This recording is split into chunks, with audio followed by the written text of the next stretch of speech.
Hello, and welcome to Chapter 2 of Advanced Accounting. This chapter is all about the consolidation of financial information. I am going to start on page 53. Remember that all consolidation work, except for journal entries, takes place on a separate worksheet.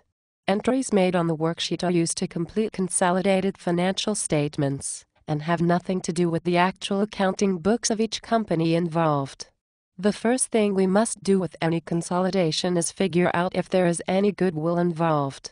This can be a confusing calculation, but we will step through it. The calculation in the book is under step 1 on page 53.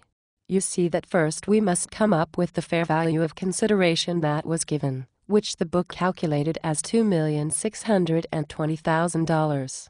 From that we must subtract the book value of small port, which is given as $600,000 and found in Exhibit 2.3 on page 47. So we see that the excess fair value over book value is $2,020,000. So now we will allocate out some of the excess fair value out to the assets that have differing fair values and book values. So flip to Exhibit 2.3 on page 47. And we see that small port's computers and equipment account has a book value of $400,000 and a fair value of $600,000. Flipping back to page 53, you see that we have deducted that $200,000 from the $2,020,000. This is done to every asset or liability that has changed in value.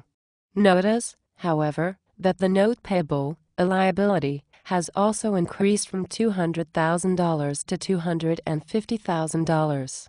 Because it is a liability, the $50,000 it has increased is subtracted from the excess fair value. This is not shown in the book example, but what if an asset's fair value is less than its book value? Then that must be added to the excess fair value. This is how you come up with the goodwill amount of $70,000 for this example. As you can see, both companies' accounts have been put into the worksheet in Exhibit 2.6, with BigNet, the parent company, in the left column and Small Port, the subsidiary, in the right column. The figures are the book value figures. BigNet's values have been adjusted for the costs of acquiring Smallport. For example, you can't see an investment in Smallport account listed under the current assets. Can a company show an investment in itself from financial statements? No, it cannot. So the first thing that must be done is to remove those accounts.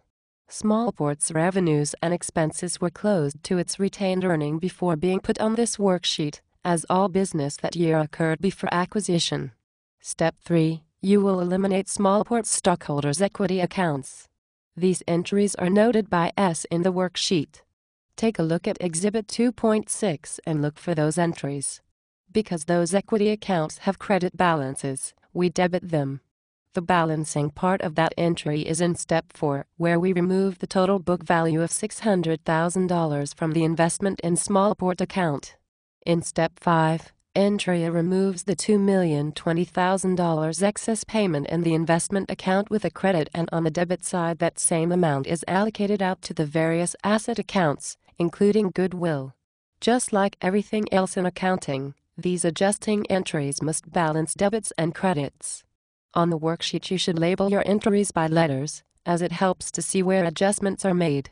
Accounts are then added, or subtracted, horizontally across the worksheet and put into the consolidated totals column.